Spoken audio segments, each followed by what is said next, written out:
கர்த்தருக்கு பிரியமானவர்களே, கர்த்தர் இன்றைக்கு உங்களோட பேசவிருக்கும் வார்த்தையை கேட்கலாமா? யோசுவா 1 அதிகாரம் 2 இப்பொழுது நீயும் இந்த ஜனங்கள் எல்லாரும் எழுந்து இந்த யோர்தானை கடந்து இஸ்ரவேல் புத்திரருக்கு நான் கொடுக்கும் தேசத்துக்கு போங்கள். தேவ ஜனமே, இஸ்ரவேல் ஜனங்கள் கானானை சுதந்தரிப்பதற்காக கடந்து வந்து கொண்டிருக்கிறார்கள். அப்படிப்பட்ட அவர்கள் ஏதோ ஒரு இடத்தில் நின்று போய்விட்டார்கள். ஆகவேதான் ஆண்டவர் சொல்லுகிறார், நீங்கள் இங்கு அமர்ந்திருந்தது போதும், முதலாவது எழுந்திருங்கள், இந்த யோர்தானை கடந்து நான் உங்களுக்கு வைத்திருக்கிற ஆசீர்வாதத்தை சுதந்தரிக்க போங்கள் என்று சொல்லுகிறார்.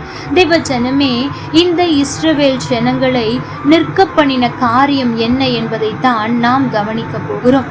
முதலாவது அவர்கள் சந்தித்த காரியம் என்ன தெரியுமா? மோசே 12 பேரை தெரிந்தெடுத்து கானான் எப்படிப்பட்டது என்று பார்த்து வரும்படியாய் அனுப்புகிறான். அவர்கள் சொன்ன சில காரியங்கள் இவர்களுக்கு பயத்தை ஏற்படுத்தினது. அந்த பயத்தின் நிமித்தம் அவர்கள் அந்த கானானுக்குள் பிரவேசிக்காமல் அதற்கு முன்பாகவே அவர்கள் நின்று போனார்கள். அது மாத்திரமல்ல, வேதம் சொல்லுகிறது, அந்த கானான் தேசத்தை அவர்கள் சுதந்தரிக்க வேண்டும் என்றால் யோர்தானை கடந்து ஆக வேண்டுமாம். யோர்தான் என்பது சாதாரண விஷயம் அல்ல. ஏனென்றால் அது அறுப்பு காலத்தில் கரை புரண்டு போகும். அந்த இஸ்ரவேல் ஜனங்களுக்கு அது ஒரு பிரச்சனையாக கூட தோன்றி இருக்கலாம். அப்படி பிரச்சனைகளை பார்த்து, போராட்டங்களை பார்த்து, மனுஷர்களை பார்த்து, மனுஷர்கள் சொன்ன வார்த்தையை பார்த்து அவர்கள் பயந்து ஒரு இடத்தில் அமர்ந்து விட்டார்கள். அந்த பயம், அந்த பிரச்சனை, அந்த போராட்டம் அவர்களை ஒரு இடத்தில் இருக்க செய்து விட்டது. இரண்டாவது, மோசேயினுடைய இழப்பு அவர்களை அந்த இடத்திலேயே தங்க வைத்து விட்டது. இதுவரை 40 வருஷம் வனாந்திரத்தின் வழியாக வந்தாலும் நம்மை நடத்தின ஒருவர் இருந்தார். மோசே இருந்த பொழுது அவரும் மரித்து விட்டாரே, நாம் எப்படி அந்த கானானை சுதந்தரிப்போம் என்று மோசேயின் இழப்பை கண்டு கலங்கி அந்த இடத்திலேயே இருந்து விட்டார்கள். மூன்றாவது ஒரு காரியம் என்ன தெரியுமா? இதுவரை மோசே நடத்தினார், இனி யார் நடத்துவார்? எங்களை நடத்துவதற்கு யார் உண்டு? நாங்கள் யாரும் இல்லாமல் இருக்கிறோமே என்று அந்த அங்கலாய்ப்பு அவர்களை நிற்க செய்துவிட்டது. தேவ ஜனமே, நீங்களும் ஒருவேளை இப்படிப்பட்ட காரியங்களை நினைத்து சோர்ந்து போயிருக்கலாம். நீங்கள் சந்தித்து கொண்டிருக்கிற பிரச்சனைகள், உங்களுக்கு எதிராக இருக்கிற போராட்டங்கள் யோர்தான் போல பெரியதாய் காணப்படலாம்.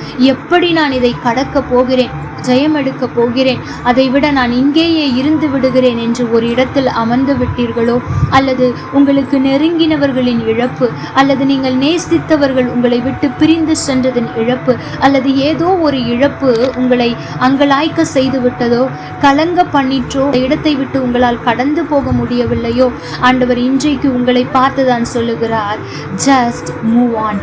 ஆம் தேவ ஜனமே, கடந்து போ, நீ எழுந்திரு, இருக்கிற இடத்திலிருந்து நீ எழுந்திரு, கடந்து போய் என்று ஆண்டவர் சொல்லுகிறார். ஒருவேளை நீங்களும் இஸ்ரவேல் ஜனங்களைப் போல, எனக்கு யாரும் இல்லையே, இதுவரை நடத்தினவர்கள் இனி என்னை நடத்துவதற்கு இல்லையே, நான் தனிமையா இருக்கிறேனே என்று அங்கலாய்க்கலாம். ஆனால் ஆண்டவர் உங்களோடு கூட தான் இருக்கிறார். ஆகவே இந்த நாளில் ஆண்டவர் உங்களுக்கு அறிவுறுத்துகிற காரியம் என்ன தெரியுமா?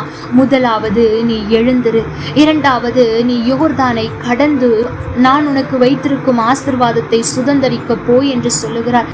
தேவ ஜனமே, நீங்கள் பிரச்சனையை பார்த்து, போராட்டங்களை பார்த்து, மனுஷர்கள் சொன்ன வார்த்தைகளை கேட்டு நீங்கள் பயந்தது போதும், இழப்பை கண்டு கலங்கினது போதும். ஐயோ, இதை இழந்து விட்டேன், அதை இழந்து விட்டேன், எனக்கு ஒன்றுமில்லையே, சரீர பலன் இல்லையே, என் கையில் உதவுவதற்கு பணம் இல்லையே என்று நீங்கள் கலங்கினது போதும்.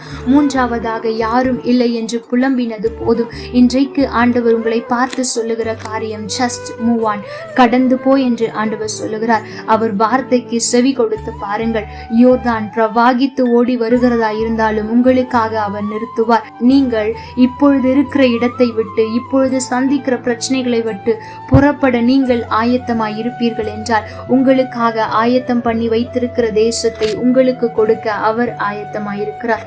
கர்த்தர் தாமே உங்களோடு கூட இருந்து உங்களை ஆசீர்வதிப்பாராக. ஆமென். லைக் பண்ணுங்க, ஷேர் பண்ணுங்க, கமெண்ட் பண்ணுங்க.